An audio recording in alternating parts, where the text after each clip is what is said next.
I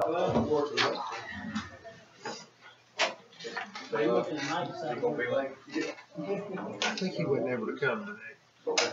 That's right. He won't be able to. Yeah. Everybody ready? Ready. Got your microphones on? Like to call this meeting to order. Welcome December 8th, 6 o'clock. Calling this meeting to order. I wish everybody a Merry Christmas. This time I need approval of the agenda. We have a motion. We have a second. Second. All in favor, aye? Aye. Aye. It's our honor tonight to have Captain James Clark, Jones County Sheriff Department veteran. He's going to do our invocation and pledge and tell us a little bit about his service with our country.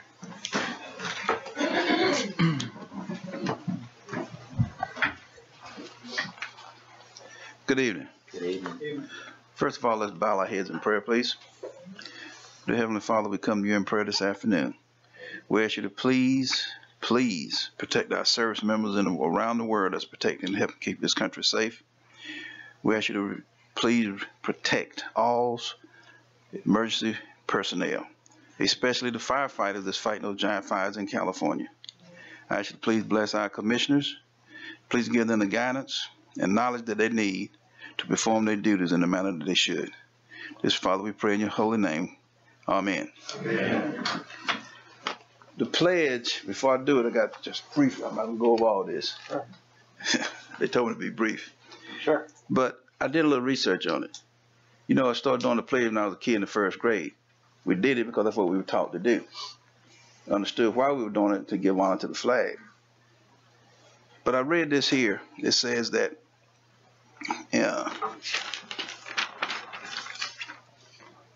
the Pledge of Allegiance was written for the 400th anniversary of the discovery of America to honor Columbus Day.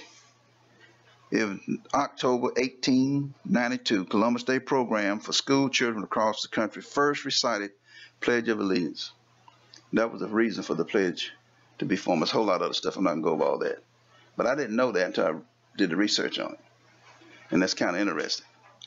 And they have changed the pledge a few times. The first time they did it, it says my flag. They changed that because a person from another country was saying the pledge. He wasn't pledging our flag. He was giving honor to their flag. And that's all I want to say. Where is the flag? I pledge allegiance to the flag of the United States of America and to the republic for which it stands, one nation, under God, indivisible, with liberty and justice for all. And I didn't know that I had to talk about myself tonight until he told me just a minute ago. I'm an implant to Georgia. I've been here 30-some years now. I've been with the Sheriff Department 17. I'm originally from North Carolina. I used to see all these paratroopers in Fayetteville walking around with their jump boots, shining and looking all sharp. I said, you know what, I want to do that one day. And so that's what I did after high school. I enlisted in the service in 1966. I stayed 21 years, 1 month, and 11 days. I retired the rank of first sergeant. I did go to jump school. I became an airborne instructor as well. I have over 200 parachute jumps. In the service, I went to the Republic of Vietnam. That wasn't a popular war for the hippies that we had back then, if y'all remember those. And you talk about that flag, the one thing that burns in my mind today is the fact that every evening at 6 o'clock news, they were burning their draft cards and they were burning our American flag. That irks me to this day. And that's one thing. That's one of those sore eyes for American history in my book. But the service was a wonderful thing for me. It was the smartest thing I ever done. I was able to accomplish a lot of things and met a lot of history. I was a drill sergeant for 2 years. I was Fort Benning drill sergeant of the year in 1980. Came in number 2 all over the whole United States Army. I learned martial arts while I was in the service. I became a black belt. I'm a holder the rank of 3rd-degree black belt. I had a friend of mine raped and murdered when I was in the service. So I started teaching women self-defense. That's why I teach women self-defense. And I've taught self-defense for the department ever since I got here almost 17 years ago. I don't charge a dime for it. because women need to know how to defend themselves. And the men don't be offended, but I tell them the average man don't know how to fight. And that's a fact. If you think about when the last time you had a fight, you was probably in school, a little kid. You ever seen two athletes trying to fight on a football field? Funnest thing I ever seen. But the service itself was a wonderful thing. I tell people all the time, it's the smartest thing I ever done. Trust me, it's the smartest thing I ever done. That's why I'm in the position I'm in today. It taught me leadership. It taught me how to deal with people. It taught me how to organize. And that's what basic leadership is anyway. So I appreciate you letting me say that. And I'm not going to go into all the stuff I did in the service, but those are the highlights of what I did. Okay? But 200 parachute jumps, that's a lot of parachute jumps. And when you fall, you see us jump, look like we're just floating down. Well, we descend at a rate of 18 to 22 feet per second, making contact with the ground. And if you don't always land correctly. It shows up later on in life. Thank you very much. Hey, thank you. Thank you.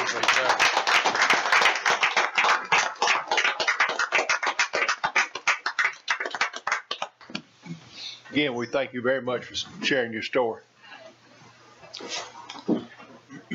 As we go on, we've got some planning and zoning issues tonight. What we'll do is we'll have the planning and zoning request come up first. If anybody's opposed to any of these planning and zoning issues, you will have an opportunity to come forward. We'll call upon you on each one of these issues, so nobody's left out. Item A, LTP Farms LLC request a conditional use to create a campground. Property is located at 922 Green Settlement Road, consists of 39 plus or minus acres on AG1, Ag1 rural. Mr. Petrowski. Mr. Chairman, the Lowe's currently operate a mobile home park from this location. It is their intention to gradually convert from the mobile home park into a recreational vehicle park. Also have a small associated primitive campsite for tent camping on the location. There are some minimum requirements from the zoning regulations. Their proposal would satisfy those. Planning Commission has recommended approval of this request. Okay. Any questions for Mr. Petrowski on this? Anybody from LTP Farms like to come up and say anything? Anybody opposed to this zoning request? In the audience, you have opportunity to come forward at this time. If none, I need a motion. So moved, Chairman. We have a motion. We have a second. Second. Any more discussion? If none, all in favor, aye. Aye. Opposed? Ayes have it. Thank you very much. Item B, you want to fill us in on that one? Sure. This is a request by Greater Faith Church. They would like to establish a church cemetery on this location. You may recall that you saw them earlier this year, and in their application, they specifically identified a portion in the northwest corner of their property where they wanted to establish a cemetery. Topographical concerns have caused them to need to look at a different location. And since they were specific in their application, said we were going to put it here, they've had to come back through the conditional use process to see if the new location would be acceptable. This is to the east of the existing church where they look to locate the church cemetery. Planning Commission has recommended approval of this request. Okay. Does the board have any questions for Mr. Petrowski? Anybody from the church would like to speak? Anybody opposed to this request? If none, I need a motion. So moved, Mr. Chairman. We have a motion. We have a second. Second. We have a second. Any more discussion? None. All in favor? Aye. Aye. Ayes have it. Thank you very much. Mr. Chairman, item C is a request by Joel Brown. He has a 40-acre parcel on Wishbone Road, which is off of Chambers Road, and he wants to subdivide his property. If I remember correctly, he's trying to refinance his property, and he has an existing home on this property. He wants to cut out a piece of property about 2 to 5 acres in size. Since this property has very limited road frontage, and it would in effect create a substandard private road running back there, he would just be doing this to facilitate that loan that he wants to get on his one home. Because this is a variance, the Planning Commission does not make a recommendation on this. Okay. Is there any other questions for Mr. Petrowski? If in the future they decide to add more home sites, would they have to have another permission to use the same road, or would it have to be up to standards or anything like that? This would allow him to have 2 home sites. He'd have the 5-acre parcel that he creates and then the 35 remainder. And he could put a home on the 35-acre remainder if he chose to. If he wanted to do any further subdividing of the property, he would have to come back to the board. Any other questions? Mr. Brown, are you here? Would you like to come forward and speak on this? Pretty well got it covered. Okay. Anybody here opposed to this request? If none, Motion to approve. we have a motion. Second. We have a second. Any more discussion? If none, all in favor, aye. Aye. Opposed? Ayes have it. Mr. Chowski, thank you very much. Moving on to board appointments. You ready? Oh, I can address it, surely. I mean, I've got this, I just wanted to make sure you're ready. Okay. We've got a Planning and Zoning District 4 board appointment for the term beginning January 1st, 2018 through December 31st, 2023. If you look in your packet, you've got one applicant that's turned in. We advertised on our website, starting the first part of October, and we also advertised in the paper. And Mr. Larry Jackson, Larry Jackson. I can't remember who it is. Hold on just a second. Larry Jackson, yes. Yes. Larry Jackson has put in his application. He's currently holding the position and would like to continue to hold it. Okay. Any discussion on this? If none, we have a motion. So moved, Mr. Chair. We have a motion. We have a second. Second. No more discussion. All in favor, aye. Aye. Opposed? Ayes have it. Thank you very much. Consent agenda and approval for the minutes. We've got the third Tuesday, November 21st, 2017. We had the executive session, November 21st, 2017. We need a motion on this. So moved. We have a motion. We have a second. Second. Any discussion? If none, all in favor, aye. Aye. Opposed? Ayes have it. We have visitors tonight. We have Chris and Harley Faulkner from Hitchcock Road. Are y'all here tonight? Would y'all like to come forward?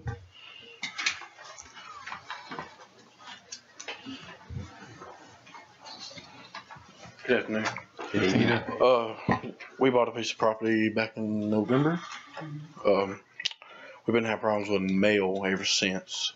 Matter of fact, there's actually two 130 Hitchcock Roads.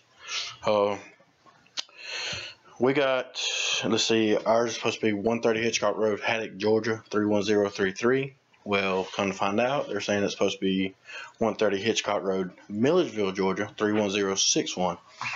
Well, there's already a 130 Hitchcock Road, Milledgeville, Georgia, 3161. I tried to talk to Clay Wiggins at the Sheriff's Department. We're all just confused on what we need to do. I was told by Miss Margie, see what we could get done about it.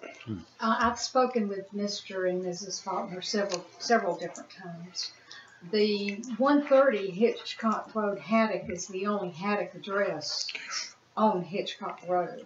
Correct. The Postal Service has told Mr. Faulkner, I believe, that if you went to 118 Hitchcock Road. Yes, that would pretty much solve all the problems on The their problem end. with that is that if they went to 118 Hitchcock Road, there would not be room for growth in the future, and it would create problems with if properties before that were split out. And Clay has said, I've talked to him several different times on this, that they could go with some 120 addresses. High 120s or something like that. The problem with the 120 addresses is Milledgeville assigned those addresses. The 120 addresses are in Jones County. I have some printouts right here that's showing that I don't know. this road is messed up. My neighbor next to me, which is a modern home, nobody lives there, it's 116. My property butts to theirs, and mine jumps to 130. Well, the property on the other side of mine is 178. Wow. And then it goes to 180, and then it goes right back down to the 130s. And then to And they're all 120. in. I have it right here now, and it's all Jones County. But if you go out there, if you was riding by, I'm the only person that you see living out there. So what can we do? I don't know that one. Well, I explained to the Mr. and Mrs. Faulkner that there was really not a lot I could say that the Board of Commissioners could do, that it is more of a postal issue. But the But- problem with that is Milledgeville is telling us that they cannot deliver to 130 Hitchcock Road, so that it needs to be Haddock. But Haddock Post Office says they do not service Hitchcock Road, even though it's in Jones County. because half of the road is Jones County, half of the road is Milledgeville. I see you shaking your head, Mr. Graham. It's very confusing out there, I promise you. We have an emergency call out there. And my next thing is, if I was to change my address to 120, whatever number other than 130, and I was to put that on my mailbox, I got 2 small kids. If I had to call 911, would 911 be able to find my house? With me having a different address on my mailbox? Because it would be issued by the sheriff's department, they would be able to. That's the only one can issue your 911 address would be the sheriff's department. Right, and that's the way I learned it too, because I'm at 149 Campton Joycliffe Road, but once you get off the corner of Campton Joycliffe, all of that is 149, right up until almost Dr. Gray. And Mr. Vaughn bought a piece of property, and another gentleman bought a piece of property. We're all 149. And the sheriff's department has to designate that location. That's how they explained it to me. Now, I no longer get Mr. Vaughn's mail, so evidently they worked it out. Well, see, that's the thing. One day we might get mail, and we might get mail a week later. And we go to these other folks, and we haven't seen your mail. We have Christmas coming in, and nobody can find it. Based on the property next to it being 116 on the downhill side of it, I would recommend 118 because you're not going to expand between 116 and 118. There's no way to. Right. I about to say I had the 118. printouts of like where their house sits. Off the side of that house, not even 100 feet is my property, and my house sits right there. You can't squeeze it. If you squeeze a house in there, it's gonna be touching.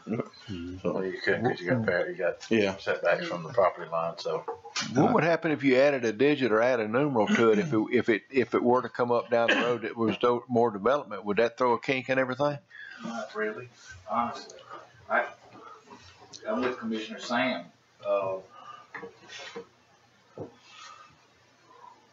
I'm kind of surprised that Clay couldn't give you a 118.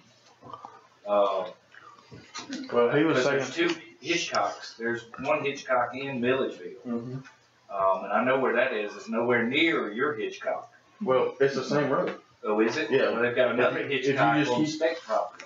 If you come down Nelson Road, Yeah. their part's pavement. As soon as I thought as soon as it couldn't turn to dirt, it was Jones County. But actually, it's a little bit before it turns to dirt. It's Jones County. But my 130 and that 130 is not even a mile apart. Did Mr. Wiggins say why he couldn't give you that number? He said something about it was too far off from 130.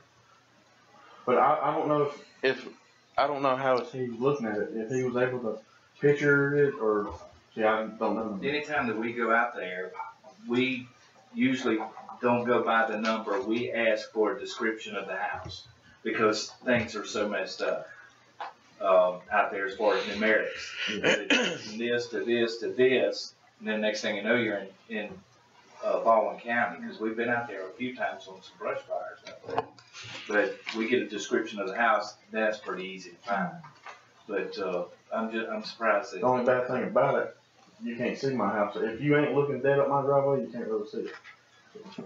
Because it's got trees all around except my driveway. if it added another number or A or B or whatever, as long as they tell 911, we'll find it. Right. There's no doubt about that. What do we need to do? If they, If they had that number, they should put that 911 sign out, right, yeah. not just on the mailbox. That would have known exactly what the road is. So how do we need it? What was your suggestion? I mean, you deal with these numbers all the time. Clay, Clay, pick up the phone and call Clay. would you mind doing that? I don't mind at all. Oh, Which number you want? I would rather 118 because if you was to type in 118 anywhere, it puts you smack dab in the middle of my driveway. You have his contact?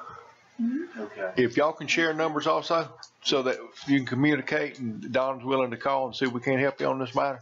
That way we can, okay. But like I said, but at the end of the meeting, if y'all can share your contact information so Don's got it and he see if he can't get with Clay and because he's gonna be just as affected as y'all are as far as coming to you if you ever need us. Yes. We can make it happen. Thank you. Hey, thank y'all for coming anytime. We appreciate you coming.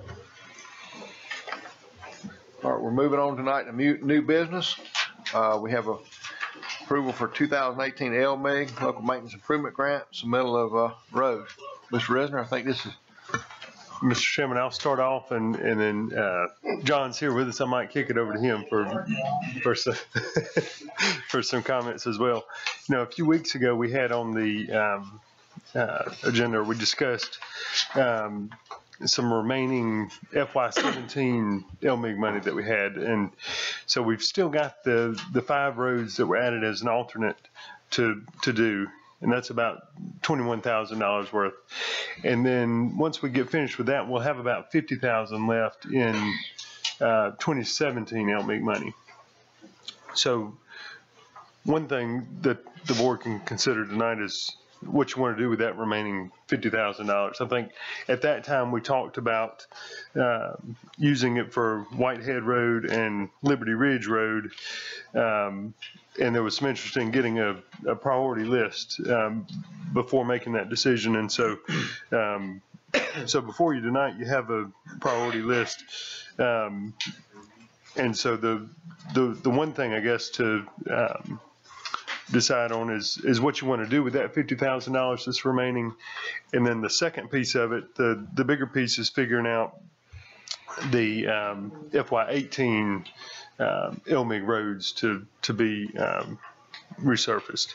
And Public Works has recommended number 1 and number 2 on the priority list, Comer Road, $488,014, and that would be full depth reclamation there on Comer, and then resurfacing Gerald Plantation Road at $291,818, and that would take up virtually all of the 2018 LMIG money. So,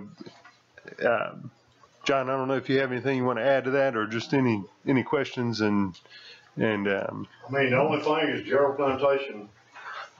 If we don't do anything with it, it's gonna get worse. okay. Because they haven't been doing anything on that end since I've been here. The state did part of it, didn't they? Didn't the state come in? We done from 18 past the historical. That's right. Okay. Right there. Any questions for Mr. Lowe or Mr. Resner?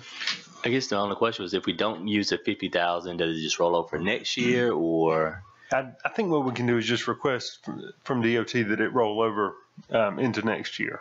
So that would give you 50,000 additional if you wanted to do one of those $50,000 roads maybe, or a combination that adds up to 50,000 that you could add to next year's list.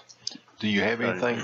You have anything priority now that we your road for 50,000? Do you have anything that needs it now that I mean, like he just said, Liberty Ridge and Whitehead, because they ain't never been paid. And I guess my only concern is, will it only get worse? So I mean, right now they're 18 and 19, so in a couple years maybe 20 and 23, and if we got the money, sure, I'm almost thinking you use it before the roads get even worse. See, on them 2 roads, you ain't gonna use up the 50,000 more. Yeah. So it's your opinion those need they're ready now? Yeah. But do you consider that Royal Lane? I see where that's roughly 31. It's not in that poor condition. Correct. Yeah, I mean, it's iffy right there. I mean, compared to the other 2. It just, I was looking at like using the full 50 and use that 31 and 18 or 31 and 19 and pretty close. Yeah, so you're saying do 7, 10, and 11. I don't think we'll be able to get all of them. Maybe like 7 and maybe 10, because 7 is a little bit higher than that 11, and it'll give us a chance to use that 50,000 that we have. Unless you guys have in the roster that we need to do Liberty Ridge over Whitehead or Royal Lane. There was some talk about striping. And I'm just asking John, is any striping that is needing to be done? Is there money in your budget for that? There's maybe 20-something thousand is in there. In your budget? Right. For striping. Are there roads that, in your opinion, are in bad need of striping? I'm just asking, because there was talk before about some striping. Friendship Road is one, down off 18. And then you hardly see anything on this. Well, then, and I think what's being asked too is, in your opinion, what do we need to put this money towards? The striping or paving? I would like to see some of it go toward the striping. Well, and it's your call as far as I'm concerned. I'm just trying to clarify. Right. So we'll do 10 and 11 and Then use the rest for striping? The rest. Okay. With that, do Whitehead and Liberty and then use the rest for striping? Yeah. Okay. Go ahead, Commissioner Martin. Yeah, I got a question. What happened to Shady Road Plaza? Shady Road, yeah. It disappeared off the list. Is it dirt or is it? Yes, dirt. It's on the other. This is, the other list. that was my question when we get around to it. All these are resurfacing. All of these are paved roads. Right. Okay. Yeah, you know, because when we say road list, approval of roads list, you know, I'm thinking of all the roads that, you know, are on the original list. So Well, some of them are dirt that's on the list now. I figured, you know, I don't know all these Shady roads. Road, you're gonna have to get, you know, some property down there so you can widen the road out. I understand, but does that move it off the list? That's on new construction. So that would still be on the new construction list. Under the new. So there's two lists. There's a new There- construction list and there's a resurfacing list. So which one's priority? I think there's a long process. Commissioner Kitchens and I were talking about another road that is kind of similarly situated. Acquiring the right of way necessary to pave a dirt road. You know, sometimes the road we were talking about goes back 15 years or something, and so it can be a prolonged. I understand process. I'm just talking, we've got two lists. So we've got a resurfacing list and a construction list. So which list takes precedence, or how do we align them so we know what is the actual priority? And I thought we discussed creating one list, a priority list. It could be pave, resurfacing, pave, resurfacing. That's what I thought I remembered too. So, yeah, because there was a list that I told Jason I'm getting blistered on some roads that somebody showed me in a newspaper article from 10 years ago that it was #1 on the list and it hadn't been done yet. And I'm pulling up emails. It's got different roads. You know, I don't ever delete an email, by the way.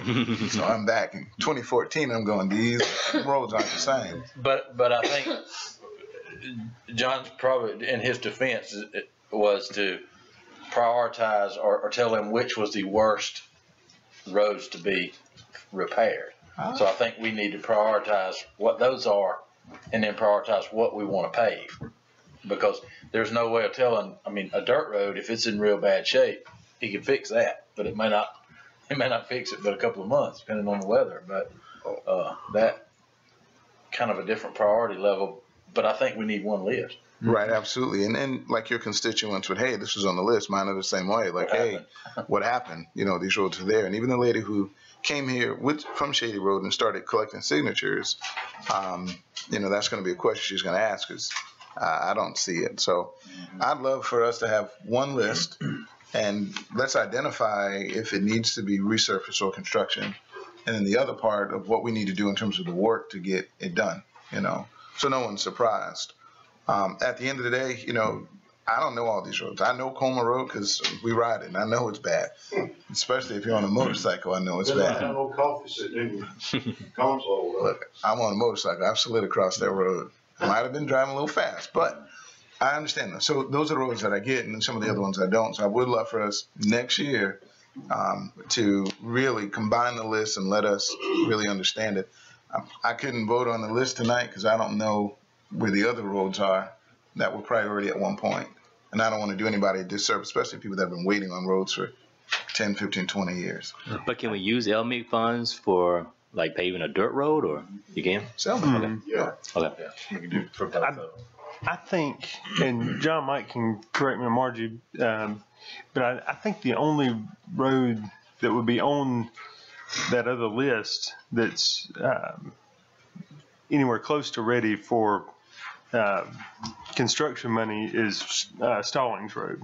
That's the only one where we've acquired all the right of way we need, and would be at the point where you could consider, putting it on a list that's ready to spend money on. I've got a format that I developed several months ago. And I just need to go back and revisit it and fill it in, but that shows projects that are ready for construction and projects that are in some sort of right-of-way phase. And so I think you could have kind of a two-tiered list where projects are in right-of-way acquisition or some subset of that. And then once you complete that, they're ready for construction and they can move up to. Yeah, we discussed that about how right-of-way acquisition or even interest in having the road paved at all could move it up or down the list. Didn't change the priority as far as the need, but it may change it on the list up and down the list. And looking at our 2016 list, the 2016 list that was approved, Curtis James was number 1, Stallings was number 2, and Curtis James we done. So that Stallings would be the next one in line as far as paving from dirt to, and that's probably why we're close to shovel ready on it to pave. And I don't think anybody here would disagree that we've heard for the last 2 years that Comer Road is absolutely the worst road in the county as far as priority. That's paved road as far as reclamation or repairs. So. Well, going forward, I know, it's been in the past practice to start contacting the landowners along these roads, and because I know on McKay Road, I actually signed an office of property on there to allow them to have the access they needed for the right of way. So going forward, I think we need to go ahead and check into the road in Daylight District. I even texted you one time, asked about that road, as far as at least go ahead and go through that process to make sure that we've got what we need as far as right of way access. I know there's roads been on there. Skinner Road's been on there for, one lady told me, 50 years. And I don't even know if is it even on there anymore? No, it was on. And Luke Smith's been on for a long time too. Yeah, right? In 2016, Luke Smith was 3 and Skinner was 6. Now it's 9. Well, not everybody on these roads wants them paved. Yeah, I know, that's the problem. Right, The right of way holds it up. That's what I explained to her, that, there might be everybody that lives on this road would love to have it paved, but the major landowner that owns the majority of the road, road frontage might not want it. And if they're not willing to give up that easement, that's, kind of slows the process. So, and that part needs to be clarified too, because at one point it was major landowner, but then it was number of residents who signed on. So he could have been the major landowner, but 80% of the people said, yes, we want it. Right. And there'd be a paved road. So we need to clarify that too. Is it land mass or is it percentage of land owners? That sounds like a good project for 2018. What do you think? There's a lot of questions with that too, because I've gotten calls about, just say your road is 2 miles long and there's 2 roads off of it that are half a mile long. Are those considered a portion of the property? Right now the answer is no. They're not added into the equation. But you got no way of getting to that road without coming down that 2 mile road. So why wouldn't they be a part of that equation of whether they want it paved or not? I think they should be able to have a say in that. I think that's how Pitts Road got paved, because it was right off. What is our deadline on LMIG? December 31st. So we got to do it tonight. And then we got a project for 2018 as far as revamping what we're doing, make sure we get it understandable as far as what we're doing going forward. Fair enough? Well, I need a motion to authorize Mr. Lowe to. Based on what we got 2 roads for 2018. I can't support that. I mean, I could support going by the list that we had from 2016, but I couldn't justify, even though it's in my district, I couldn't justify a full depth reclamation of Gerald Plantation Road. There's a lot of need there, but it's Gerald Plantation Road ain't gonna be no full depth reclamation. It is. It's just paved. Right, paving over the top. Right. But I think that's, Homer Road's the one gonna have full depth. but Gerald Plantation is gonna, I mean, that's a big price tag for a lot of, Well, that's 3 miles. right? It's 100,000 a mile Yeah, for basically. resurface. Well, there's some areas over there we're gonna have to put some, sevens and emulsion down on.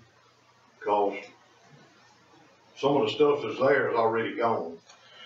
And that's the reason it costs a little bit more.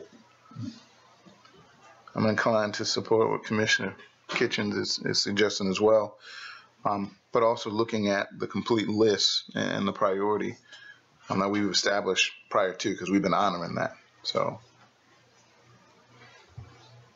if I understand correctly, you're just saying that you can't support Comer Road and Gerald Plantation, or you just want to take Gerald Plantation off and use those funds towards another Support project? Comer Road. Gerald Plantation, I would rather see us go by the list, which we all agreed before we even came into office that Comer Road was the highest need. But Gerald Plantation I hadn't even seen it on the list. I know it needs repairs, but maybe we look at another way of funding that in the budget to do repairs to get us through a few more years. That's just, those 2 roads will take up every dime of LMIG we got. And we got, that being the case, it would put a couple of roads that have been on the list and people are yelling that they want them done because they were told they were going to be done another 3 years minimum down the road before we get to them. Well, we're on consensus, Comer Road needs it. Which other roads we need to add to this list so we can, if not, we'll have to have a call meeting between now and the 31st, which is not impossible, but. Mr. Lowe, what do you think? Well, I got number 3 on that Grizzleville from the railroad tracks to Hamilton.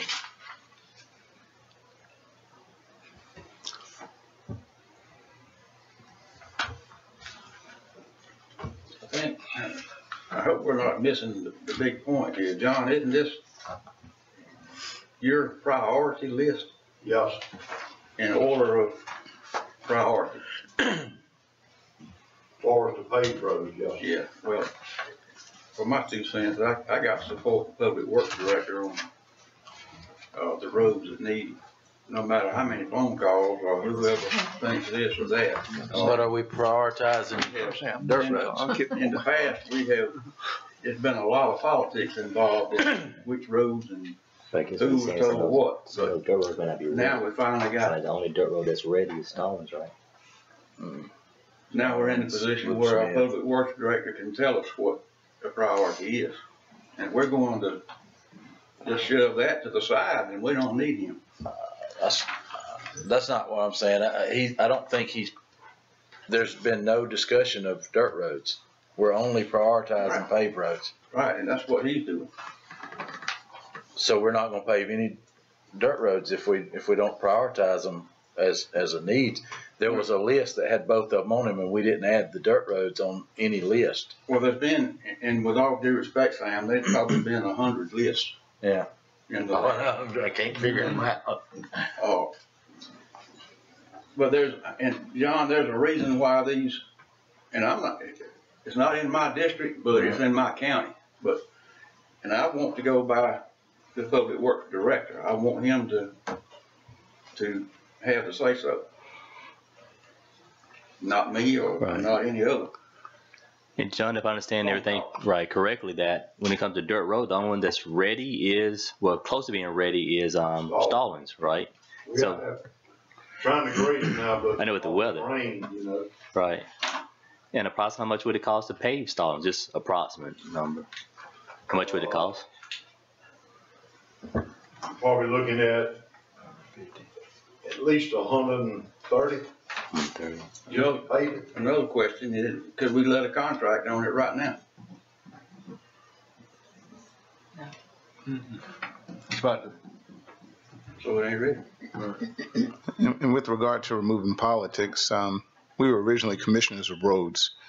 And back in some point, we were all privy to a mile of road per district. That removes politics from it. I know most of my roads pretty good, at least the ones that are close in to that I travel fairly often. I know Mountain Springs Road is one of the longest dirt roads we probably have in the county, based on what I know, and definitely in my district. But removing politics, we get back to commissioners having the ability to pave the roads in their district and get back to that mile of road or splitting LMIG 4 ways. And if there's an opportunity where Como Road needs us all to pitch in, then we all pitch in to address those roads, because those are common county roads.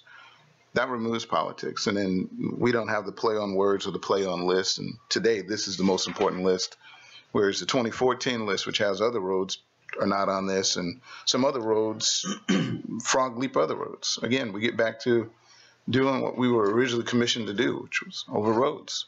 There are some specific roads in my district that might never get done because there are some other roads that are priority. And if we remove the politics and we get back to, hey, you know what, you've got a mile or you've got 1/4 of the LMIG, let's go. I guarantee you there's some people in my district that will be very interested in their roads being paved, because some roads have never seen any attention at all. And that's the politics I was talking about. You got a mile for your district, and that doesn't address the need according to the Public Works Director. Look, we could debate that, but I could talk about going down on Starlight Road or right in Camp Hope, and there was a crater that was about half the size of this room that was there long before I got here. And thank God John finally got to it. But there were politics that prevent that from happening, and that shouldn't happen. If it's in my district and I'm aware of it and I have resources and John has time and flexibility, let's get it done.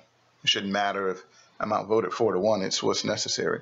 And then when it comes down to major roads like Como Road, we all know that roads need to be done. We're not debating that. Let's get it done. And we pitch in and share. Because my only concern is just if we don't pave like Gerald Plantation and Grizzleville, with time, it's going to get more and more expensive to do it. That's just my biggest concern. And if we don't, then it's just 291, maybe 300 next year. And Gerald is worse than Grizzleville and Altman, you know. Well, I think the list speaks for itself. I mean, John has said this is his priority. Mr. Chair, I call for the question. I just want to be real clear that I 100% support John's recommendations, but I think he did what we asked him to do, which was prioritize the paved roads, how bad the roads are. So we're not lending any prioritization to dirt roads. If we're going to prioritize roads that need to be resurfaced, we got a long time before we pave a dirt road, because we got 13 roads right here that are prioritized, and we don't have any dirt roads prioritized. They're kind of that's going to keep us in the 2-road system. Well, which dirt road is ready to let a contract on? Not for paving, none of them. Okay. When will Stallings be ready? It will probably be, I mean, heck, we'll probably get through grading it maybe June. I'm not talking about you grading it. I'm talking about the board letting a contract to do all of that. Right. But I mean, if you feel that the Public Works can finish it June of 2018? Yeah. so with that, do we just go ahead and add Stallings Road to this list then?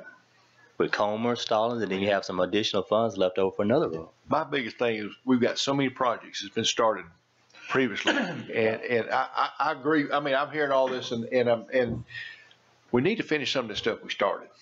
You know, we got Stallings Road that we're gonna have graded. Then what we're gonna do with it? You know, it's been graded to pave. Then why is it not on the list if we started it? Because that would also. Well, I think that's not paved. It's a dirt road. Yeah, because I think it was a understanding of John to bring us a report on this. But if we've got, let's finish something we started. That way, going forward, we can sit here in 2018 and say, okay, we're finishing up what's been started. That goes along with Public Works. That goes along with the Water Department. We're doing that with the Water Department. We need to finish some of these projects, because the longer we wait, the more expensive it's going to get.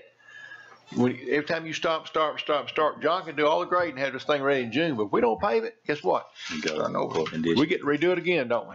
How many of those do we have in the process? Because, I don't know roads. Only Stallings? Yep. Stallings? Okay. I can't make a motion, but I say, let's finish something we started. If we started Stallings Road and John said he's gonna have it ready in June, and we don't pave it in June, everything he's done could be redone. And here we go again. We're spending more money because something hadn't been finished. We've seen this with the water department on Gray Highway. We had to go back and redo it, spend a lot of extra money because it was stop, start, stop, start. Anytime you stop and start, you start over again.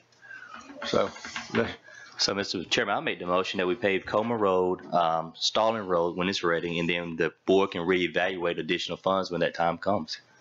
okay. We have a motion. Do we have a second? That's our LMIG list. Because it's Stalling's going to be approximately 130, and Comer Road, we all agree that it needs to be done. And like the chairman mentioned, I mean, Stallings Road is being worked on. If we don't go ahead and pave it, then we're going to have to go back and spend additional resources there. But those are two roads that one paved, one that's going to be dirt, and then we'll still have additional funds left over to pave some additional roads, whether it's a paved road or get a dirt road prepared. We can't use to get a dirt road prepared, but to go back and reevaluate a paved road. How much will we have total for 2018? Because is it 855? That's the number I was looking at. John, how many roads are you working on like grading number right now? We're just clearing on Stalling. 820. Are we going to continue road building? Well, John and I had a nice conversation, and he would love to.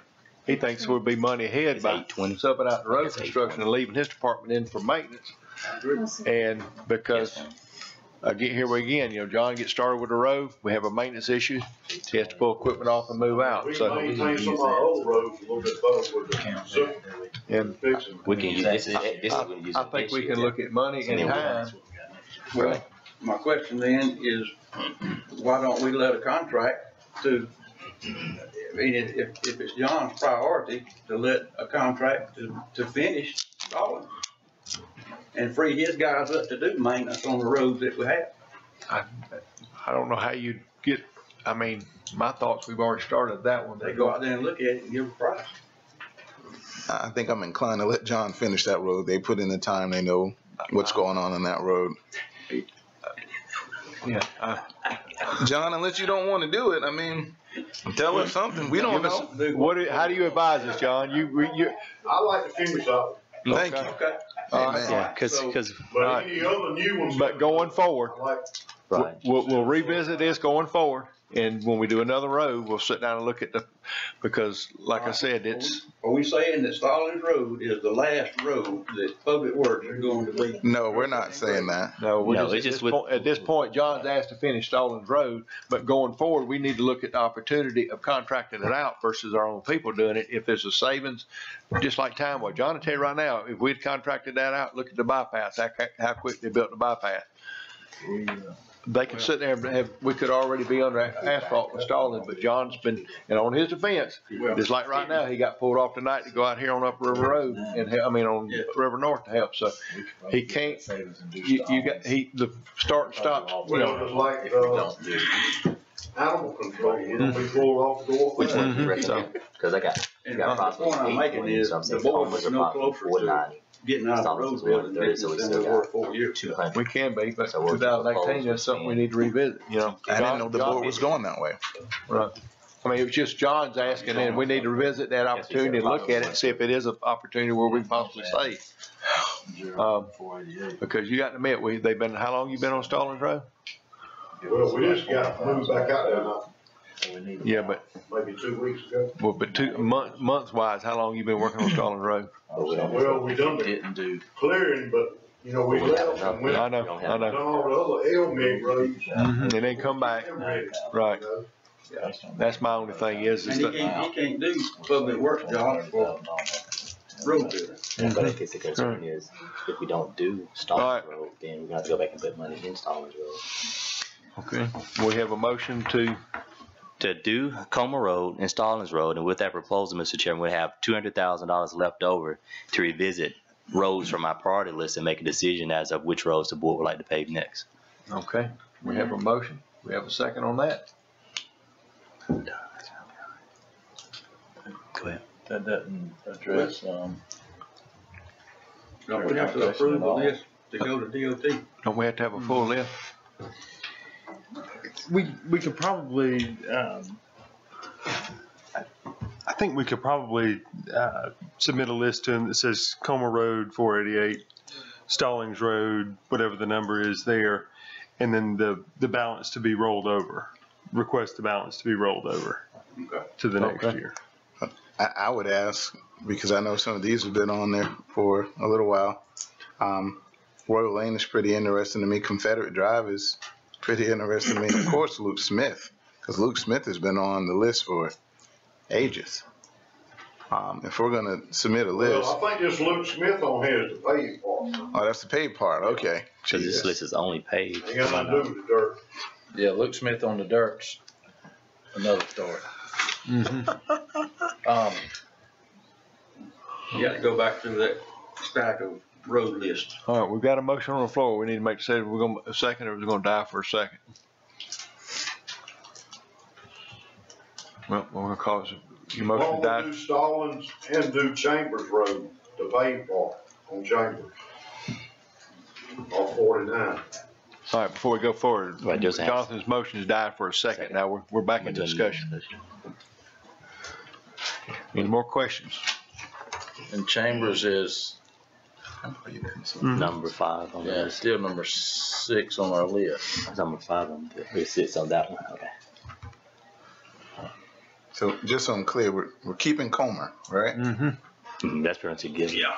And Chambers on this list and Chambers on our, Chambers on that list is probably the dirt. right, so there's dirt and paved. Right. On this list? You talking about this list that, this list, this is a paved list right here. Right. Commissioner Kitchen has another list over here that's, has some dirt roads on it. That was approved in 2016 as the list that we were working off of up until now, that has Chambers as number 7, but that's the dirt side of it, the dirt part. I'm gonna throw a motion out there and see if we get a second.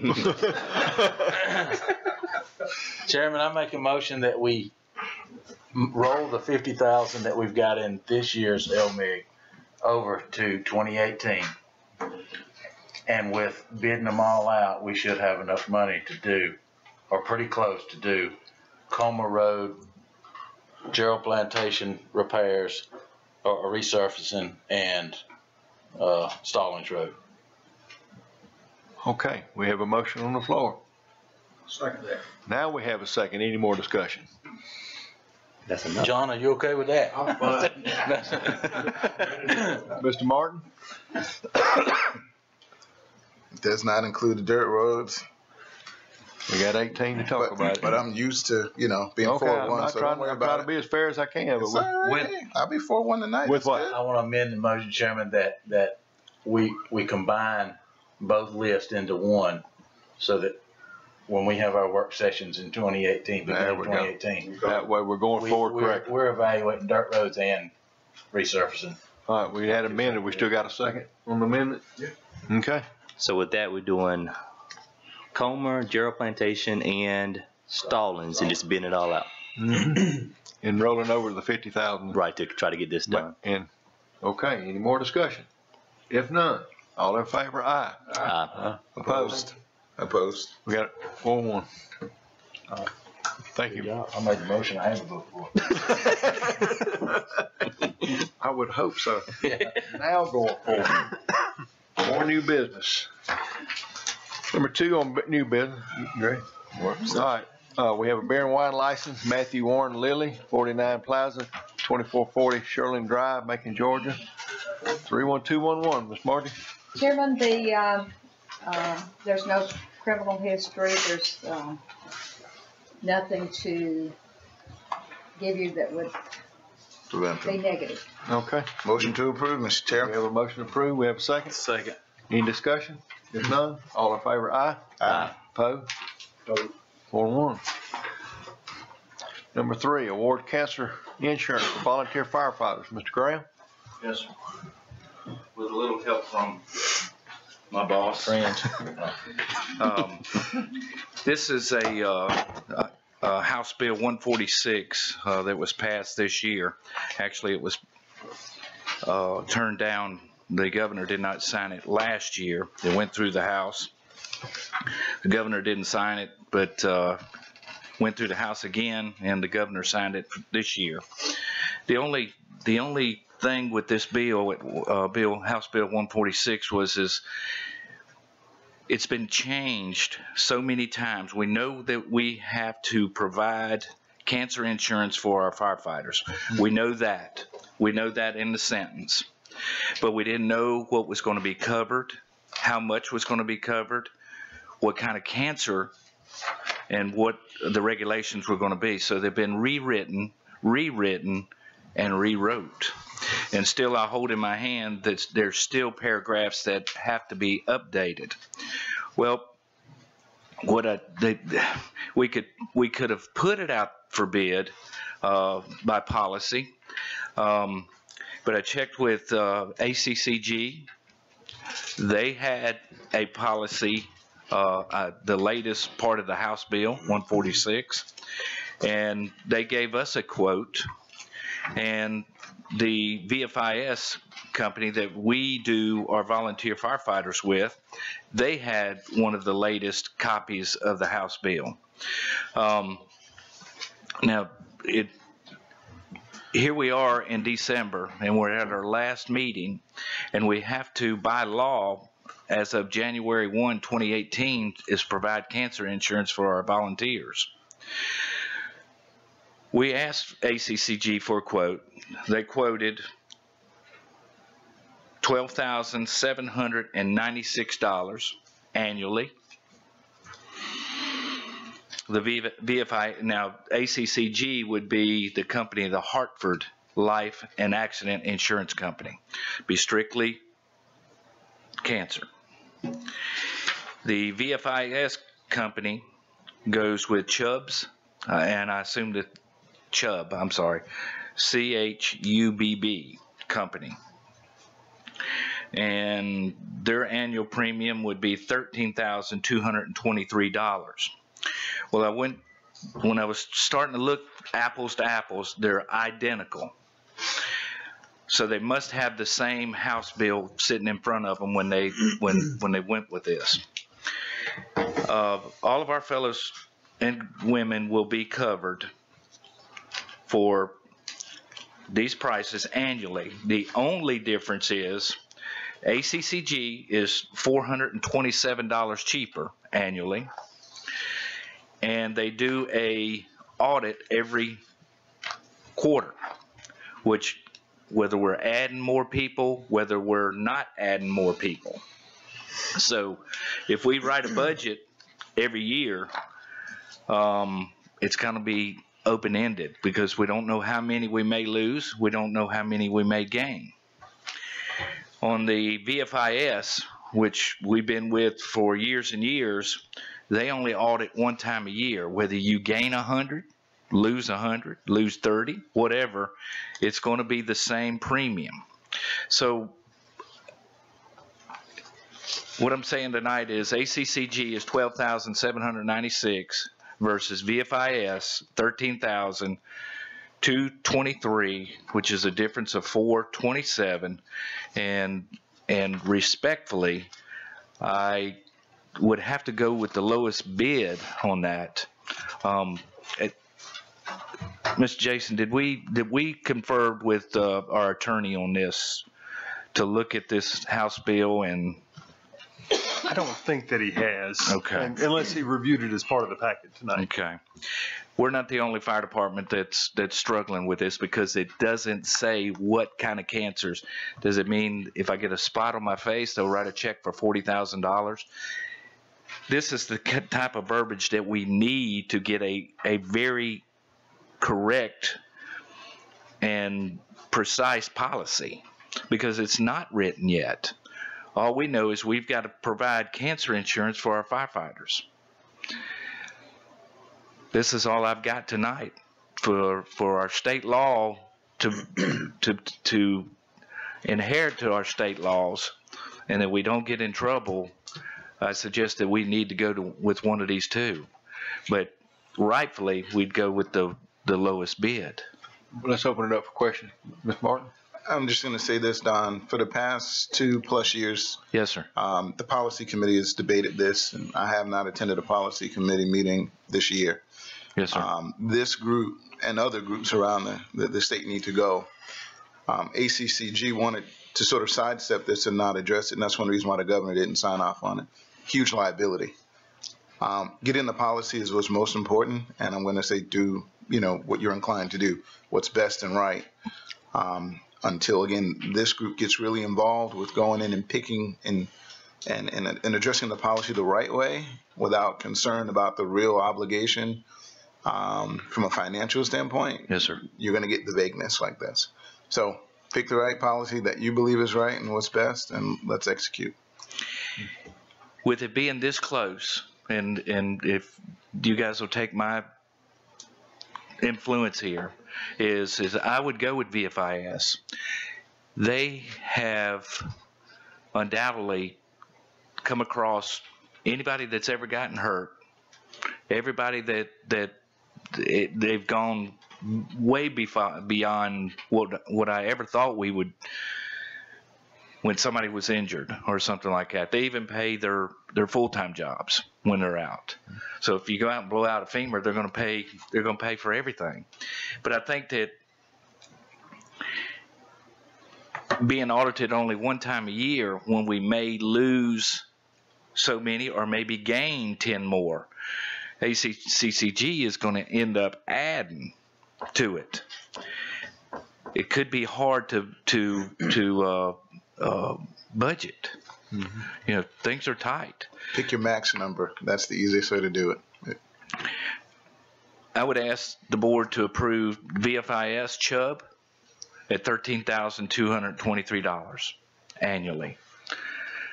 Any more questions? And do you already have those monies in your budget, or is that something? Yes, okay, cool. we budgeted actually the first round. I think it was $40,000 because the lawmakers told us that it was going to be $400 a head. Wow. Well, that wasn't so. That's what I'm saying. The inconsistency has kind of put us on the back burner. And this is how cheap we have gotten it. Now, our medical and hospitalization and all that for our volunteers is around $16,000 a year. Mm-hmm. So, which is good too. But you see where that cancer is right now, and there are many things that are focusing on our firefighters these days with cancer now. So, but like I said, I really like VFIS. It's not about what the money is what they gave to our volunteers. Again, I ask for your vote to VFIS $13,223. Annual contract. It is an annual, and I actually got for your signatures and whatever you need. Sure. It's annually. Yes. Second. I have a motion and second. Any more discussion? Just out of curiosity, real quick, city, are they interested, partnering, anything like that? They, I know that they have, Max has budgeted for it, and I'm not sure who he's going to go with. John, do you know by any chance? I'm not exactly sure. That'd be a question tonight. Okay. All right. And I was curious if we were there's an combined. opportunity to get savings if we go with the same, if both of them go with the same. All right. The risk pool's the same. Yeah. Sure. All right. We have a motion and a second. If no more discussion, all in favor, aye? Aye. Opposed? Ayes have it. Thank you, Mr. Grant. Thank you. Have a Merry Christmas. Drop. Parks and Recreation Marketing, Commissioner Pitts. Uh-oh. Okay, I'm going to ask Matt to come on up. And for something that the board will approved a couple of months ago, is an innovative idea policy, where a department head comes to us with an idea that may save money for the county or either be some additional resources for the county to make improvements in different areas. And Matt has come up with an idea that he wants to present to the board, and I think it's a great idea, and we'll be open for any questions. Good evening, Chairman, Commissioners. Earlier, I passed out two papers I stapled together and passed that to you. One of you may have duplicate. If you flip back and forth, one of you may have the exact same front and back. If so, I got it right here. So y'all asked me probably about a year ago or so, when we were getting close to finishing towards the end of the expansion, is to come up with ways to market and sell sponsorships and raise money different ways for Parks and Recreation. And started doing that brainstorming, and obviously it's been kind of a slow process, but something, talking with different people, something came up as an opportunity for us, so I'm trying to take the advantage of it. The idea I have is to create a marketing position for Parks and Recreation. It's kind of a win-win for Jones County because it doesn't cost us any money. We have no benefits involved as far as health insurance benefits or retirement benefits or anything of that nature. The position would be where the person would sell go out and sponsor, get sponsorships, go out and get advertising for Parks and Recreation from different businesses in the community and even our neighboring communities that benefit from our citizens. And that person would get paid commission off what they bring us. So what they would do is, let's just say they went out and made brought Jones County $5,000 through sponsorships for the month of January. They would get commission off of that. If they brought zero, they got zero. Again, Jones County has no overhead in this. We don't offer vehicle. We don't offer mileage. We don't offer anything other than commission on what they bring us, what they sell for us. As you see the second page there, you'll see some numbers and some ideas of how we can lay out the sponsorships in different levels. I also had two magazines there y'all can share and look at. This is another idea that's going to go along with this. Lots of Parks and Recreations in different communities have Parks and Recreation magazines that come out twice a year, highlighting their programs and highlighting things they do within the community and their youth and their activities. That's something I would like to do. It has the person that I have in mind for this position is retiring this month from Jones County News. So it kind of fell in my lap, with her abilities, her experience, and her contacts. She's passionate about Jones County sports. She's passionate about Jones County, period. She is on the advisory committee for Parks and Recreation, very active in the community. And so with that, I would like to open it for any questions you have. Give you a second to look over that and be glad to answer any questions about the ideas of having this marketing position. Because what I'm going to ask you tonight is permission to enter into a contract with Chris Marr with the approval of Mr. Risner and Mr. Childs for 1 year and give an opportunity for this to get going and get off the ground and benefit Parks and Recreation.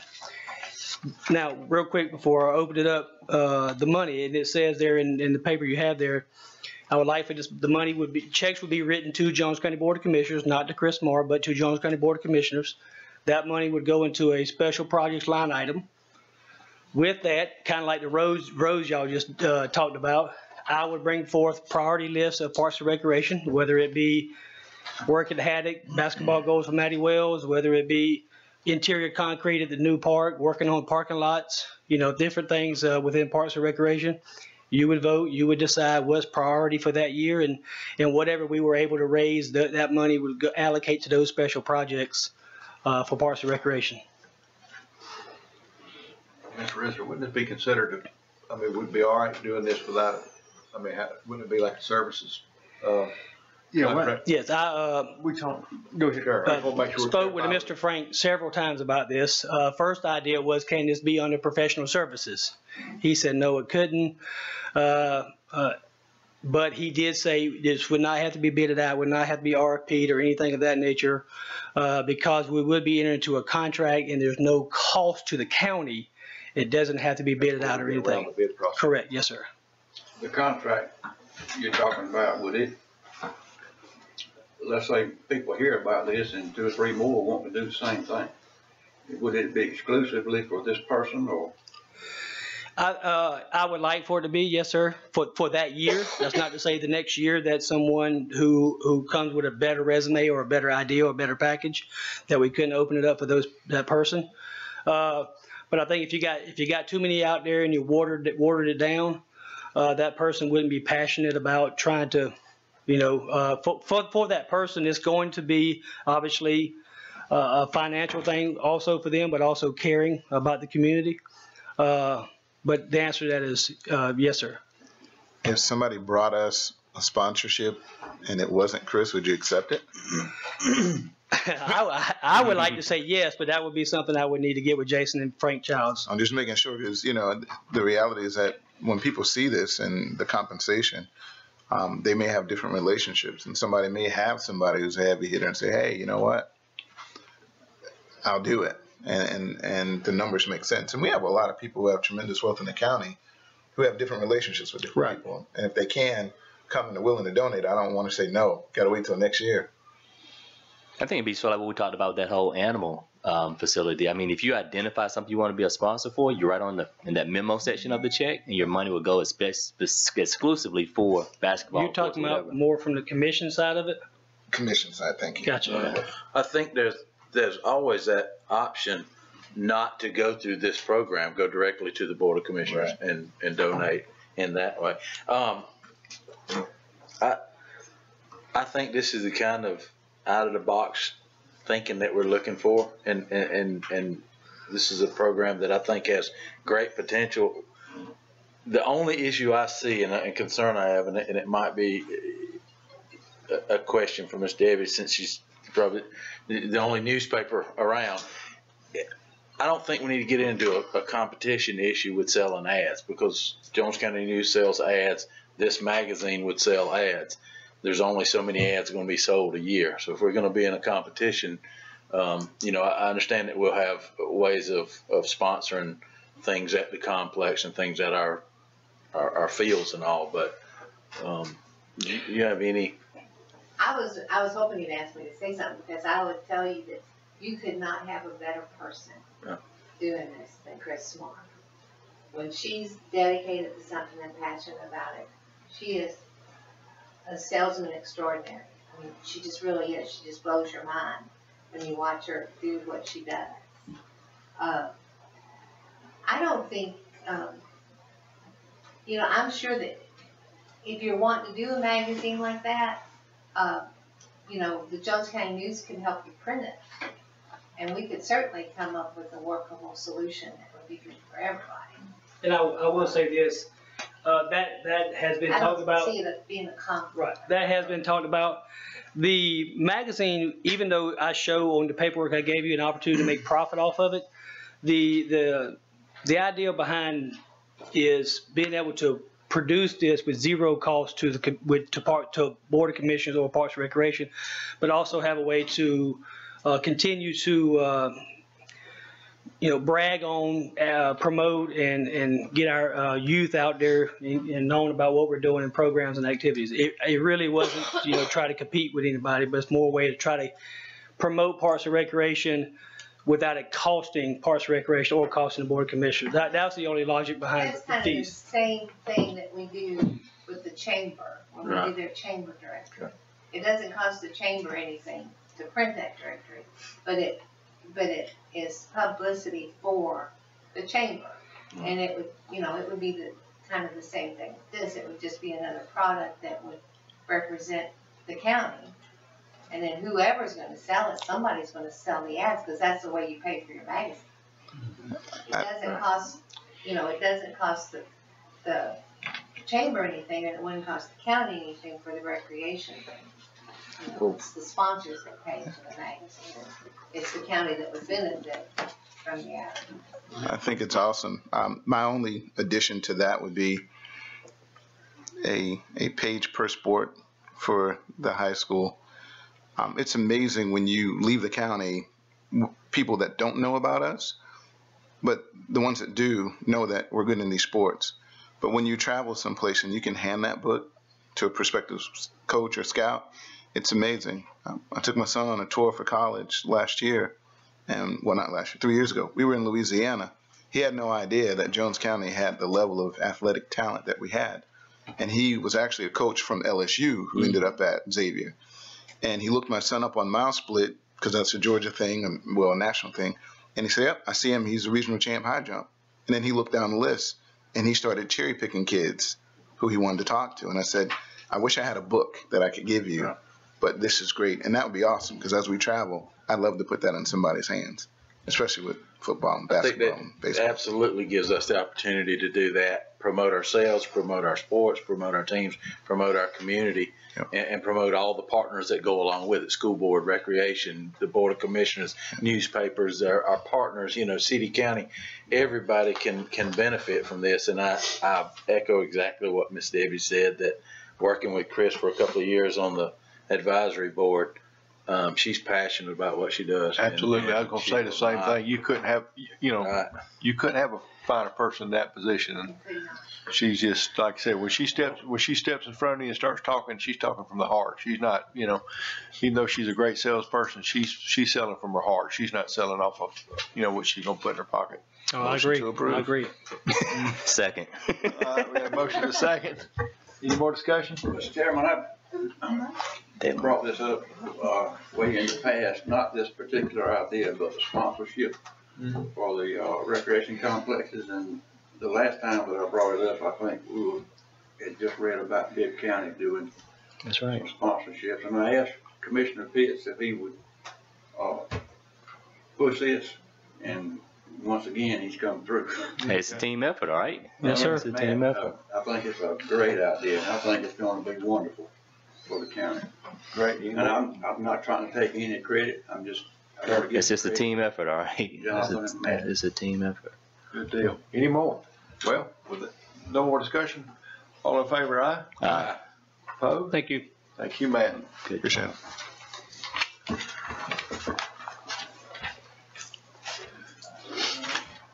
And I tell you what, I do want the board to consider, like you said, we did implement the whole innovative idea initiative of the policy, though, so that if it does show that it's profitable, then it's something for us to revisit from that. And all right, we're moving on to old business. Status update and approval for extending the water line on Gray Highway. Jeffrey couldn't be with us tonight. He's on an emergency situation. But we're going to give Tim opportunity to talk about this and some other things that are going on that we need to address tonight for emergency reasons. Wrap up on Gray Highway. We've completed. It's been tested. Everything's sterilized. The water line's ready to go. I've got a final adjusting change order with me tonight for the chairman's signature. We ended up, our original contract price was $293,013.25, and we're going to come in at $255, $215.40 on the labor side. So we came in about $37,800 under budget. Good. The last piece of Gray Highway for the water is to boost the pump station to go at the fire station. And that is something that needs to be bid once the Board of Commissioners is ready. And that's that booster station is probably $250,000 to buy it. We had been asked we have about 1,200 feet of PVC pipe. Each one of y'all should have a cost estimate. Contractor will hold his current pricing. We've got a little bit of clearing and grubbing, some soil and erosion, some silt fencing, monitoring for probably another month, tap and sleeving valve, PVC. You're looking at a cost of about $26,560 to run that 1,200 feet up Sand Creek Trail. Since we've already worked with them and this would just be considered a change order to existing work, we wouldn't have to go forward with the bid on this. Is that I would think my so. understanding? I mean, is that consistent with what the board's done in the past too, or? I don't know. I would give you a different. And the War Department this week's had a pretty rough week. I mean, we've had a pretty rough week. We had a pump quit. That's why some of John's guys are hauling gravel to us, trying to get the road repaired so we can swap the pump out. We had an issue with the bypass pump we had that's out there in place. and we have a pump on the way from Atlanta. It's about 45 minutes out. It's going to replace one we have, so we can get back up and pumping. Monday afternoon, we're meeting to talk about projects, Jason, Jeffrey, and I. And I don't know if we just don't need to wait. The $37,000 that we've saved on this project, we paid to have one of our existing pumps repaired. Should pay to have the second one repaired since it quit this week and it's caused a problem. We've been clearing right away in River North, and we have found a couple of issues that really need to be taken care of. I mean, they need to be taken care of like next month. Just several, seems to be several priorities that have jumped off the page at us this week.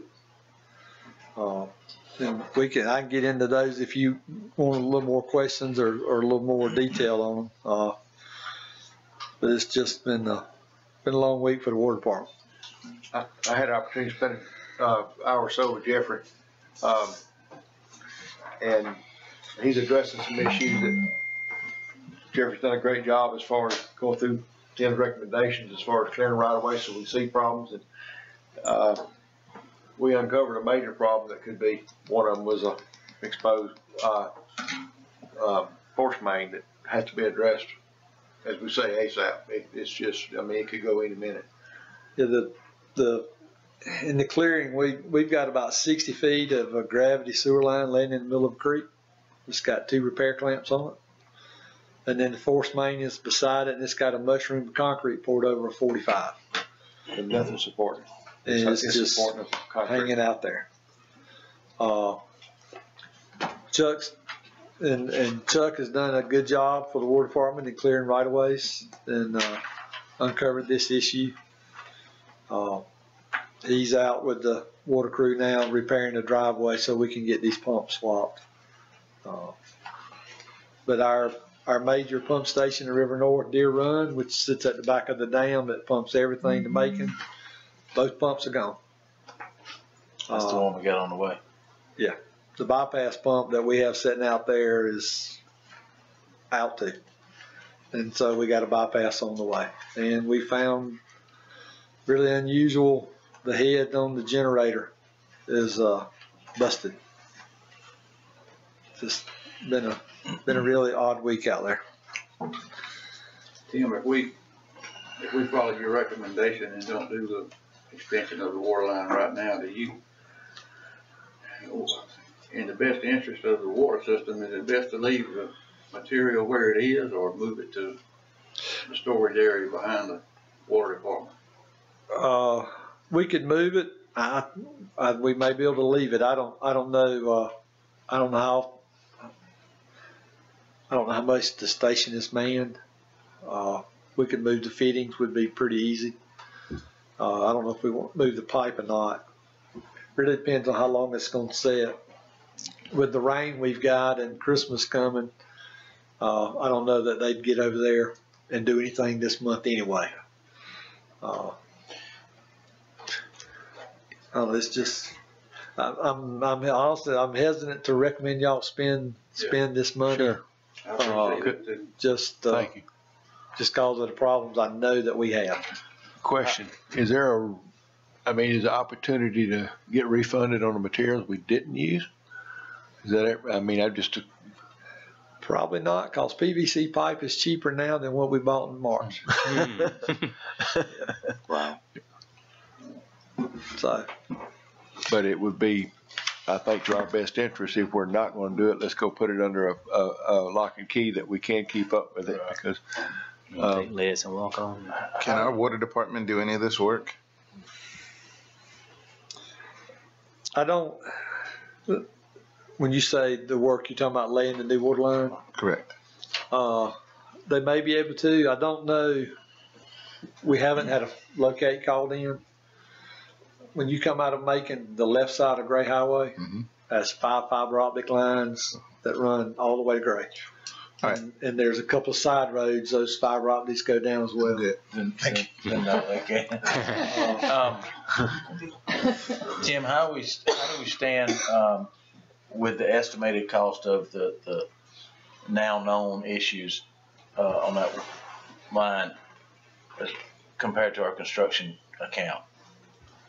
I know we're looking at keeping this, I guess, safety net for the issues that we need to address now, but, if we figure out that our construction account can handle those issues we need to take care of, then we still got an opportunity to come back and finish that 1,200 feet, because I think that's very important. But I definitely respect and appreciate the opinion that we could have some issues that we may not know about. And this is something we're going to talk about Monday. The original pump had an issue a couple months ago, about $10,000. It's not a budgeted item. And Levita has found money to cover that. Right. Our second pump we've had that's been running the whole time has developed the same issue. It's a thermal overload. It keeps tripping because of the type of panel we have. First time it trips, you can reset it after 30 minutes. Second time it's an hour. It builds to 2 hours. And so a lot of homes, River North has a lot of infiltration. Couldn't happen at a worse time. If it happened 6 months ago when it wasn't raining, it would be a problem. We keep up with it. Infiltration go with it. Yeah. And the likelihood that these emergencies or haphazard issues happen, is the water department prepared to handle that financially? The water department is doing quite well. We have seen a very positive turnaround in the financial status of the water department in the last 6 months. So I'm going to say, yeah, I think they'll absorb the cost for this pump station without a lot of problem. Are we okay with authorizing the emergency response for this and the security necessary? We have an option. We don't have an option. Absolutely. And the security, I'm making sure, because, it's nothing like buying something and sitting it outside and disappears, then it disappears again. So the security associated with monitoring and et cetera. We're working on security issue. We'll have an option before long for something permanent. Right. I just want to make sure, because if this is our last meeting, he's empowered, they're empowered to do what they need to do. Get the 3 quotes, do what they need to do. Okay? Yep. Now, I'm going to tell you, we're going to have a tough time on the 3 quotes because I'm pulling a pump out of a 22-foot deep wet well. It's covered in wastewater. And I'm going to have a hard time sending 3 pump manufacturers tell me get 3 different opinions. I understand that. I just don't want an $89,000 concrete slab. You won't get one. All right, that's all I'm saying. You will not get one. I know a brand new pump's $28,000. We know that. We've got quotes on it. Fair enough. The repair on the one that's at the shop now is about $9,900. That we know. Yeah. Just out of a question, are we using the same pumps on all these lift stations? I mean, would it be to our different? Yeah. All of the stations in River North, except the one at the condo and the one at Deer Run, are wet well mounted stations. They're Gorman-Rupp. They're made in Ohio. If we had to, we could get a car and ride up there and get what we need. If we had to. Okay. 12-hour drive. So it would be an advantage to have a spare one sitting there. It would be an advantage, and we have talked about that with Jeffrey, and we're going to talk about trying to build that into the budget next year to have a spare one sitting on the floor. That's what I was just thinking about. If we had a spare, that even though we've got a backup right now, we could grab that spare and drop in that hole and be back operational, not depending on something to crank up every time and somebody's not there, and risk having an unforeseen tragedy hit it like we're just hitting right now. Well, we bought the backup. It's a diesel engine driven pump. We bought the backup because Deer Run is a unique station. It's a high head. It pumps all the way to the bridge. Everything goes to Macon. 148 feet, which is about 65 pounds of pressure. It'll pump 380 gallons a minute at that pressure. I mean, it's a 88 horsepower diesel engine. And it was working quite well because it's been online since October the 4th. Mm-hmm. It's just. It was working good yesterday when I saw it. Something odd happened. Mm-hmm. Absolutely. Well, we need to give Mr. Risner the authorization to do what need be to make sure we keep River North in good graces and we don't have a creek full of what we don't want it full of. We have a pond 1.25 miles downstream. That's right. All right. Yeah. I don't think we even need that as a motion, do we? Nope. All righty. Administrative directive from the chairman. All righty. Thank you. Hey, thank you very much. Department heads. Who wants to go first? Y'all pointing at each other. Go. Y'all gonna have rock and y'all gonna do rock, scissors?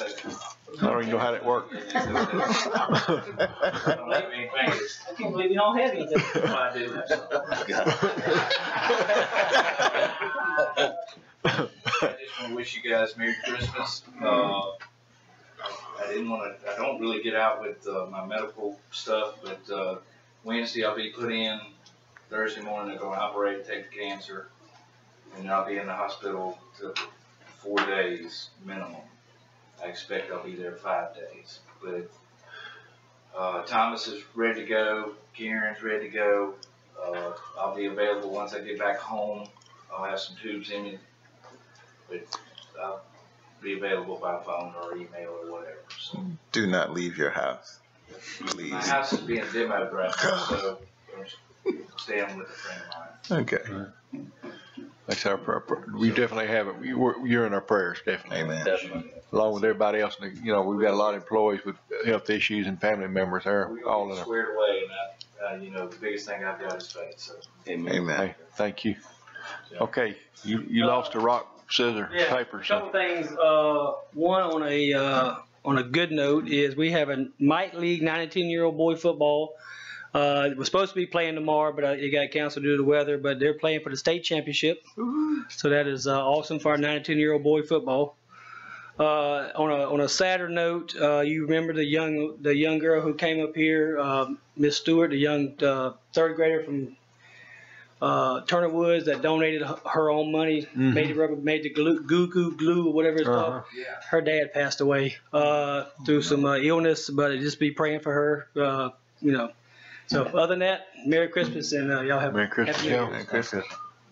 Mr. Lowe, you want to play Santa Claus for us? Because you got the white beard for it. Greg Kidd, our guy that drives the fuel truck, the other week, he had 3 bypasses and a valve done in his heart. He's home, he's doing good. Said he's gonna come back to work. I figured he'd retire, but he said he's coming back. I just like y'all pray for him and wish y'all Merry Christmas, Happy New Year. If I don't see you no more. Thank you. Same with you, man. Thank you. Mr. Risner, I'm not going to forget you tonight. I just have a couple quick things. Wanted to let you know we've got 3 items out for bid right now: the inclusive playground, the concessions operations, and then the hydro excavator for the water department. All 3 of those are due January 5th, and should have those ready for consideration at the second meeting in January. And I've had a good bit of interest so far in all 3, so hopefully that interest translates into proposals that we receive. So, and the second thing I was going to mention is that the T-Splosh Regional Roundtable, the full roundtable is scheduled to meet on Wednesday at 2 p.m. at the Regional Commission offices to vote on the region-wide project list. And so the chairman will be in attendance there, and that'll be the last step before it goes on the ballot in May. So at that time we can get Miss Debbie, let her know how the outcome on that. But I think it's a bright, it's a great idea. I mean, it can service all the counties in the region very, very nicely if it were to pass. Mr. Chairman, I would ask that after it is taken a vote, that we do have some public hearings or have some guest speakers come in and speak about the pros and cons of a T-Splosh.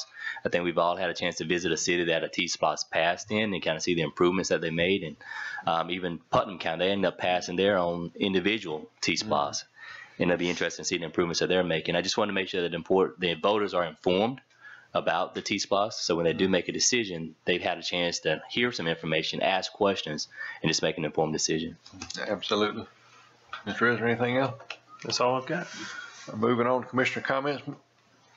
Commissioner Pitts, you've had a busy week. I think Yes, I'll let sir. you start, because there might not be room for anybody else to say anything. No, well, listen, I promise I'm not going to hold you long, but I do want to thank the board for agreeing to move the meeting to Friday so that I could attend the Georgia elected officials White House conference. I must say it was truly a treat. It was a blessing, and it was very informative. And I have a lot of good information to share with the board members. That Monday night, there was a reception at NACO, and I have information. I'm asking Ms. Margie to make copies for everyone about concerns that NACO has about the upcoming tax reform bill, and to make sure that citizens are aware that it could have a negative effect on local communities. And it's nothing that we've done. It's something that the federal government has made a decision on and can have impact us, especially when it comes to the state and local tax deduction. That's one thing they were hitting on heavily over and over again. That next day we had a chance to hear from different agencies throughout the federal government. And I have this to make sure that I get to all of the commissioners, the list of each department, as well as a name, a phone number, and an email address. A lot of times we have questions, and especially when it's something that we're all interested in when it comes to broadband. But being that the Secretary of Agriculture is Sonny Perdue from Georgia, and we have a contact in his office now, I think it's fairly easy for us to make a phone call. Hey, look, Jason, this is what we're looking at. Can you please give us some ideas and insight on how we can hopefully get broadband in Middle Georgia versus making a phone call to Atlanta, getting transferred? You have a person, a phone number, as well as an email address. Also, when it comes to Homeland Security, reaching out to our local fire, Don with the EMA, as well as the Sheriff Department and with the city, forming that relationship with them now.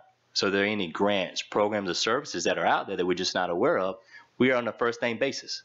As well as when it comes to transportation, it's something that is near and dear to my heart, as well as Gray and Haddock, is a Transportation Enhancement Grant. It's a TE grant, and there was a guest presenter there from the Department of Transportation. They have a name and a number, and a lot of money comes from the federal government, so they can let us know exactly where it is. They're very honest and says that it's good to ask, and they can't promise they're going to give you everything that you ask for or that you want, but at least you have that form of communication. You have that relationship. And another thing I think I hit on is best to have that relationship with somebody before you really need them. If I know Jason and Jason knows me, if I have something, it's no doubt I get you what you need. But if you don't know me, are you just like any other person that's of the thousands of requests that they get on a regular basis? So once again, I want to thank the board for moving the meeting. Thank you for giving me an opportunity to attend. I want to pray for all of our department heads as well as employees as they go through their illnesses, and pray for a speedy recovery, and just pray that everybody has a Merry Christmas and a Happy New Year. Thank you, Mr. Chairman. Thank you. Mr. Kitchen? I want to piggyback on something we talked about the last meeting, was and some of you may have seen it on social media about the water bills. There must have been an issue with getting them out on time. We had some residents complaining that they didn't get the bill or didn't get them on time, getting late fees, so we're having to deal with all these complaints.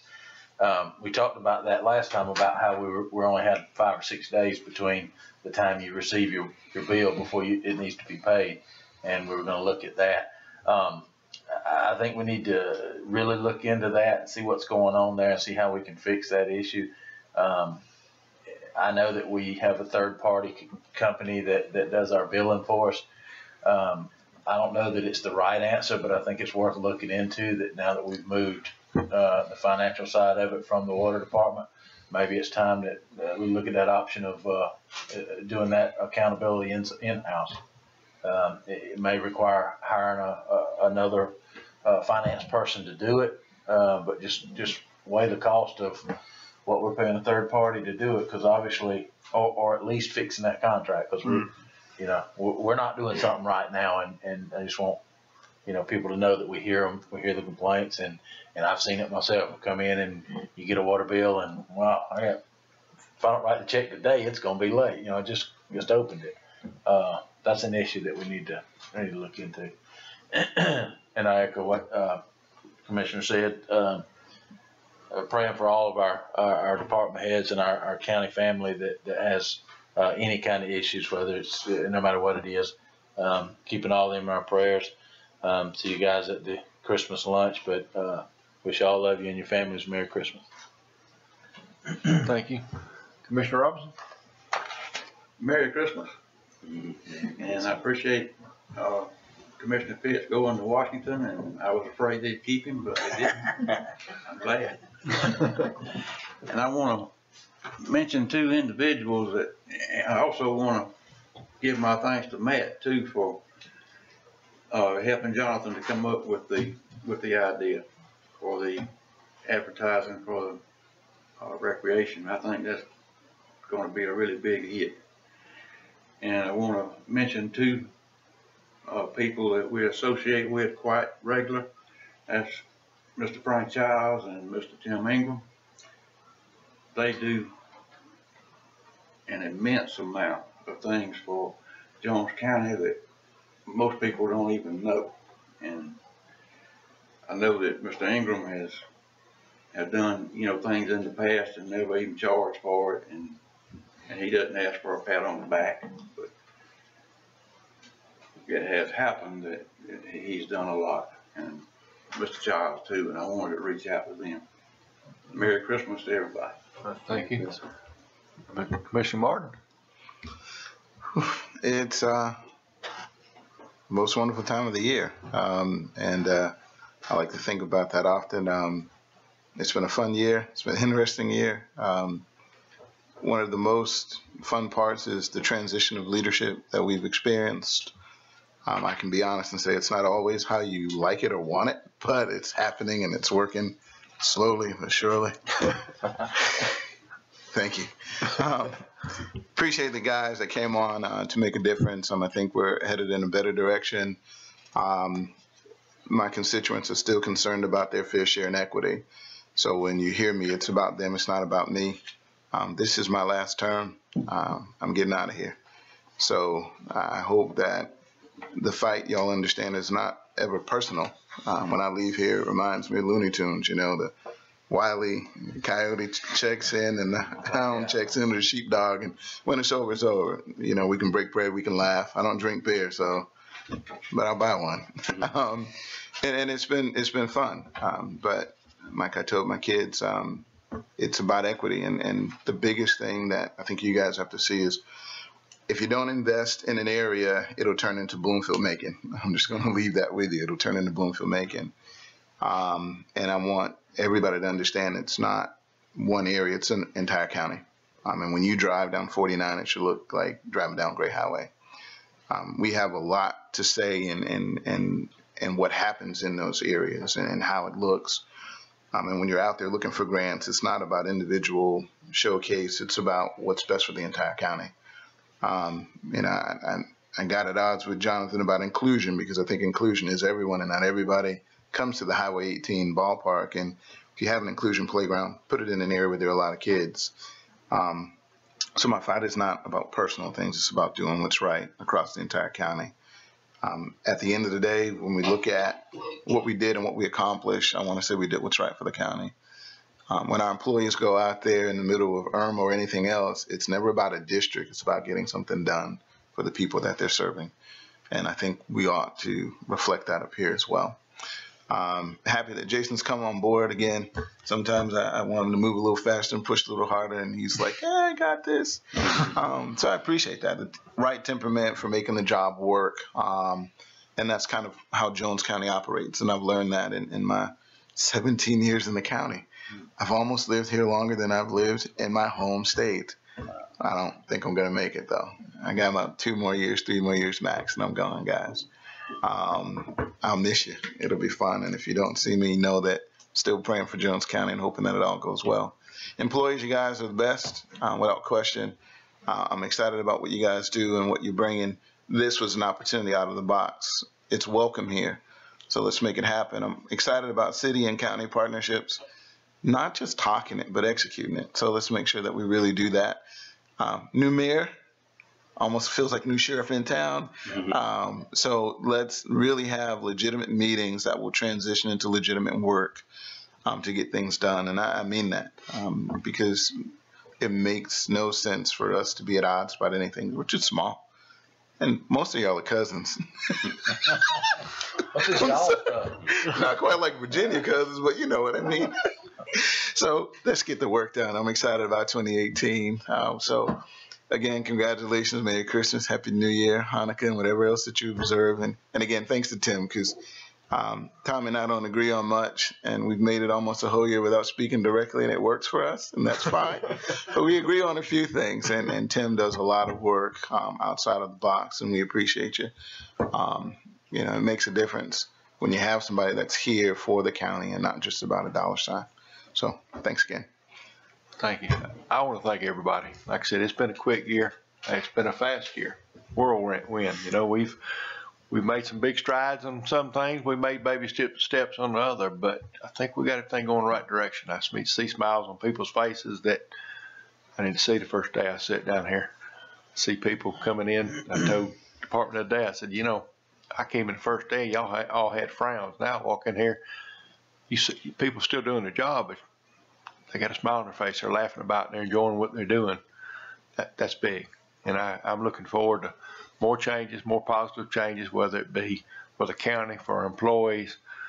You know, we got to start somewhere. We had our start, but there's more to come. I invite any opportunity as far as ideas, whether it be the department heads, employees, citizens. If you've got an idea, bring it to us, please, because we've had ideas, problems brought to us that we weren't aware of, and we need everybody's input to make this, you know, so we can make more improvements going forward. But Merry Christmas to all. We thank all of y'all. Thank you very much. Citizens' comments. Anybody like to come forward and speak? Yeah. Mr. Mayor, Mr. Almost Mayor. You know, another month now, you're gonna have to.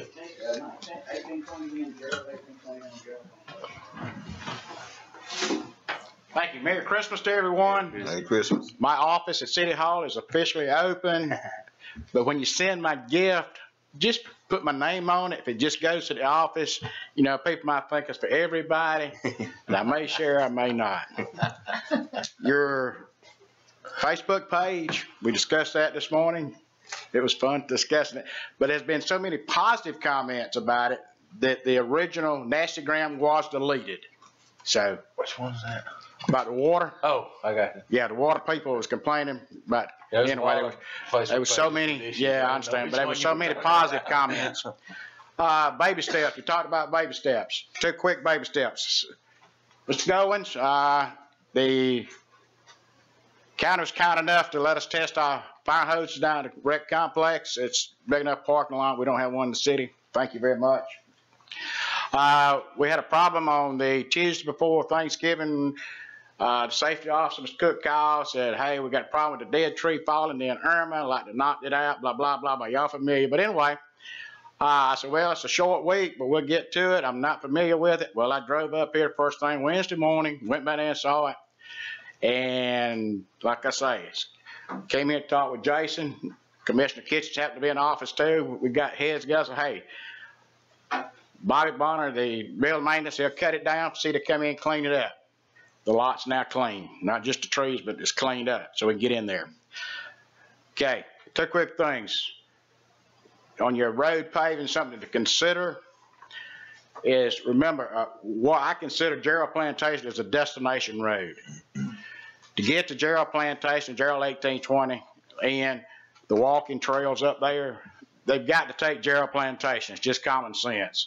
So when you're thinking about prioritizing, and I understand, and you've actually got people that live on it too. I mean, you're not doing away with citizens, but, you know, is that one little plus that would help with economic development for the county that may move Gerald Plantation up a notch if it comes in a tie 2 and 2. You know what I'm saying? Just like we did on Allen Green. When it come time, they requested street lights. Allen Green to us is a destination road because you take Allen Green off 18 to get to the rec complex. Well, if it's lit, citizens feel safer going to the rec complex at night or leaving from the rec complex. So that was one of the reasons we did that. This is what I wanted to. Okay? So we are taking baby steps there, Commissioner Martin. Mr. Kitchens, both of y'all have mentioned the baby steps, Commissioner, Chairman. So that's what we're doing, and I'm looking forward next year to us doing projects together. So that, like I say, let's get back that, it's still, city, county, it's always going to be that for the time being. But, we can work together, and I am looking forward to working with everyone as we have so far. Thank you. Thank you. Thank you, man. I now know where Gerald Plantation Road is. I didn't know before. Now I know. I see it. That's right, I told you. Thank you. Anyone else like to come citizen comment? That's how you get to If none, I need a motion to adjourn it for a short executive session to go over personnel and land acquisition. So move, Mr. Chairman. All right, we have motion, second. All in favor, aye? Aye. Thank you, everybody. Merry Christmas. I ain't gonna be too long.